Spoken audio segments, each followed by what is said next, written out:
Hello बच्चों, मैं हूं सिमरन एंड आपका स्वागत है मेरे यूट्यूब चैनल रोज कॉमर्स पे। आज हम कुछ पढ़ेंगे नहीं, आज हम सिर्फ सिलेबस देखेंगे। किसका सिलेबस देखेंगे? क्लास 12 बिजनेस स्टडीज़ का सिलेबस देखेंगे। जिसका भी अभी क्लास 11 का एग्जाम हो चुका है तो ये वीडियो उसके लिए बहुत ज़्यादा इंपॉर्टेंट है कि वो अब बिजनेस स्टडीज़ में क्लास 12 में पढ़ने क्या क्या वाला है। तो सबसे पहले हम देखें तो इसके अंदर हमारे दो पार्ट है। पहला पार्ट क्या है? हम सबसे पहले पढ़ेंगे principles and functions of management, जो कि 8 चैप्टर्स के अंदर डिवाइडेड है। इसमें है 8 चैप्टर, ठीक है। पहले पार्ट के अंदर 8 चैप्टर है। दूसरे पार्ट में क्या है, जो है हमारा बिजनेस फाइनेंस एंड मार्केटिंग, इसके अंदर हमारे 4 चैप्टर जिसके बारे में हम पढ़ेंगे। अब देखा जाए तो टोटल कितने चैप्टर्स है हमारे पास? हमारे पास है टोटल 12 चैप्टर जो हमें पढ़ने हैं इस सब्जेक्ट के अंदर। अब हम देखते हैं जो पार्ट 1 है ना, उसके अंदर वो कौन से 8 चैप्टर है जो हमें पढ़ने हैं और कौन से सबसे ज़्यादा इंपॉर्टेंट है एग्जाम पॉइंट ऑफ व्यू से, क्योंकि आपको अभी से ही शुरू करना पड़ेगा। क्योंकि इसके अंदर क्लास 12 में बहुत ज़्यादा क्वेश्चंस आते हैं जो कि केस स्टडीज़ बेस्ड होते हैं। आपको बहुत ज़्यादा एग्जाम्पल एंड केस स्टडीज़ लगानी पड़ेगी, जिसके लिए आपको बहुत टाइम चाहिए। अगर आप अभी से शुरू करेंगे तो ये आप ढंग से बिल्कुल 100% कवर कर पाएंगे। जो पार्ट 1 है हमारा, इसके अंदर जो हमारा पहला चैप्टर है, कौन सा? Nature and significance of management. इसके अंदर हम नॉर्मली बिल्कुल सिस्टमेटिक वे से स्टार्ट करने वाले हैं। सबसे पहले हम मीनिंग देखेंगे। मीनिंग देखेंगे किसका? मैनेजमेंट का मीनिंग देखेंगे कि मैनेजमेंट होता क्या है। उसके बाद देखेंगे कि कितने लेवल्स के मैनेजमेंट लेवल, कौन कितने लेवल होते हैं मैनेजमेंट के। हम देखेंगे कि क्या नेचर है इसका। और उसमें एक टॉपिक है बहुत इंपॉर्टेंट है, एग्जाम पॉइंट ऑफ व्यू से ये बहुत ज़्यादा इंपॉर्टेंट है, कोऑर्डिनेशन। हम कोऑर्डिनेशन के बारे में पढ़ेंगे, कोऑर्डिनेशन क्या होता है मैनेजमेंट के अंदर। फिर दूसरा चैप्टर प्रिंसिपल्स ऑफ मैनेजमेंट, इसके अंदर हम क्या देखेंगे? हाँ, पे प्रिंसिपल्स की बात हो रही है तो देखो तो इसके अंदर हम रूल्स की बात करेंगे, रूल्स और पॉलिसीज़ की बात करेंगे। इसमें हम पढ़ेंगे 14 प्रिंसिपल्स जो कि हमारे फ्योल ने दिए थे, ठीक है। ये है प्रिंसिपल्स ऑफ मैनेजमेंट, जो 14 प्रिंसिपल फ्योल ने दिए थे। और इसके अंदर हम 4 और प्रिंसिपल देखेंगे जो है हमारे साइंटिफिक प्रिंसिपल, जो हमारे टेलर ने दिए थे। ये साइंटिफिक है, साइंटिफिक। तो इसके अंदर टोटल हम 14 प्रिंसिपल्स पढ़ेंगे फ्योल के और 4 प्रिंसिपल्स पढ़ेंगे किसके? टेलर के साइंटिफिक प्रिंसिपल्स। फिर हम पढ़ेंगे बिजनेस इन्वायरमेंट। बिजनेस इन्वायरमेंट के अंदर हम हमारे 5 डायमेंशंस होती है अलग अलग। पॉलिटिकल इन्वायरमेंट होता है, लीगल होता है, टेक्निकल होता है, इकोनॉमिक होता है, सोशल होता है। तो हम इन पाँचों के बारे में पढ़ेंगे। किसका? इकोनॉमिक पढ़ेंगे, पॉलिटिकल पढ़ेंगे, लीगल पढ़ेंगे, टेक्नोलॉजिकल पढ़ेंगे और कौन सा पढ़ेंगे? सोशल पढ़ेंगे। तो हम बिजनेस इन्वायरमेंट के अंदर ये सब पढ़ेंगे। फिर हम उसके बाद देखेंगे कि ये सब क्या होता है, planning, organising, directing, staffing, directing, controlling. देखा जाए ये हमारे फंक्शंस ऑफ मैनेजमेंट होते हैं जो कि हम फर्स्ट चैप्टर में भी पढ़ेंगे, लेकिन इसके बारे में थोड़ा थोड़ा पढ़ेंगे। तो हम इस चैप्टर में क्या पढ़ेंगे इन सब के अंदर? इन सब का बहुत सिमिलर है, जो कि एक जैसा ही पूछा जाता है एग्जाम के अंदर। हम इनका पहले मीनिंग पढ़ेंगे कि इसका मीनिंग क्या होता है सबका, और हम देखेंगे कि इनका स्टेप्स क्या है, कि प्लानिंग करने के क्या स्टेप्स है, कंट्रोलिंग करने के क्या स्टेप है जो हमारा लास्ट है, ऑर्गेनाइजिंग करने के, स्टाफिंग के तो बहुत ज़्यादा इंपॉर्टेंट है। सबसे ज़्यादा जो स्टेप्स है ना वो स्टाफिंग के ही है।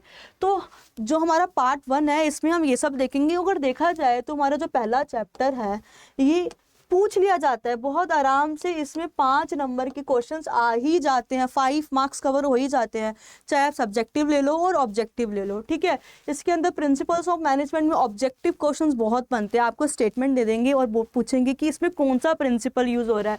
देखा जाए तो इसमें आपके 6 नंबर तो बहुत आराम से होते ही हैं कवर।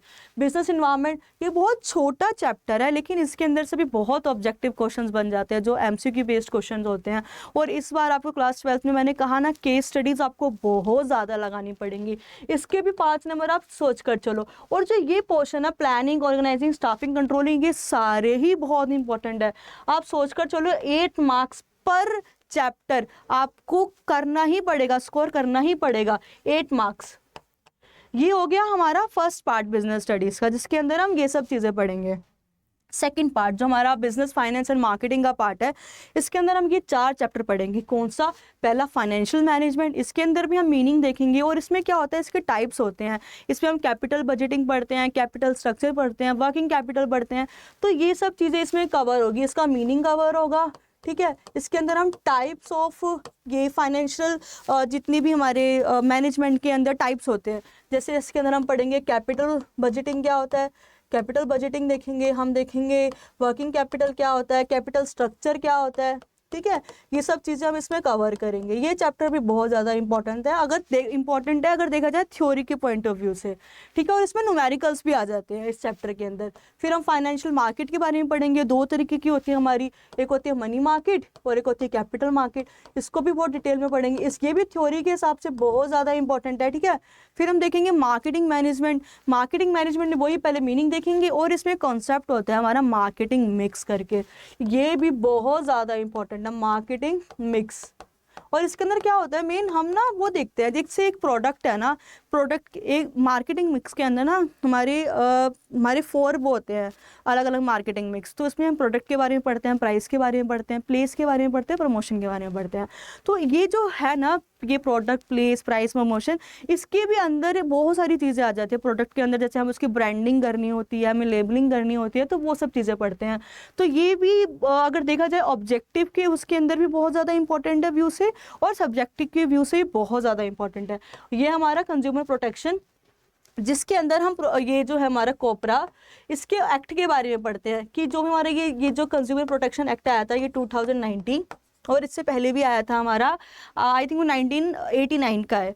तो इसके अंदर हम कंज्यूमर की जो भी राइट्स होते हैं कि कंज्यूमर के पास ये राइट्स है कि अगर उसके साथ कुछ गलत हुआ है तो वो ये स्टेप्स ले सकता है, ये सब पढ़ेंगे। तो ये 2 यूनिट है हमारी क्लास 12th में, पार्ट 1 में हमने देखा जो हमारे ये 8 चैप्टर से, ये सब बहुत ज़्यादा इंपॉर्टेंट है, और ये इंपॉर्टेंट तो सभी है। तो हम अब धीरे धीरे इन सबको डीपली डिटेल में पढ़ेंगे अपने चैनल पे। आई होप आपको समझ आ गया होगा कि सिलेबस में हम क्या क्या कवर करने वाले हैं, और जो ये यूनिट है इसके अंदर भी अगर हम मार्क्स देखें इसके अंदर भी, तो आप सोच के चलो, ये जो फाइनेंशियल मार्केट है इसके अंदर थ्योरेटिकल ज़्यादा आता है, तो आपको इसके अंदर 7 मार्क्स का तो डेफिनेटली आएगा ही आएगा। ये ले लो फाइनेंशियल मार्केट्स, ये थोड़ा छोटा चैप्टर है लेकिन बहुत ज़्यादा इंपॉर्टेंट है, इसके अंदर डिफरेंस वाले क्वेश्चंस होते हैं वो बहुत ज़्यादा पूछ लिए जाते हैं। तो आप सोच के चलो ये भी आपका 5 नंबर कवर करेगा, और जो ये दोनों चैप्टर है ये आपके 6 नंबर तो कवर करेंगे ही करेंगे, क्योंकि इसके अंदर आपको एक्ट्स के बारे में पूछ लिया जाता है। ये जो इसके अंदर जो मेन क्वेश्चन आता है वो आता है केस स्टडी बेस्ड क्वेश्चन आ जाता है कि अगर किसी कस्टमर के साथ ये हुआ है तो बताओ उसके पास कौन सा राइट है। तो ऐसे ही, और मार्केटिंग मिक्स के अंदर जो मैंने बताया जो कॉन्सेप्ट है ये हमारे मार्केटिंग मैनेजमेंट में, इसके अंदर से ऑब्जेक्टिव क्वेश्चंस आ जाते हैं। तो ये बहुत ज़्यादा इंपॉर्टेंट है, जो भी मैंने आपको पॉइंट्स बताए हैं इसको हम डिटेल वीडियो में आगे पढ़ेंगे।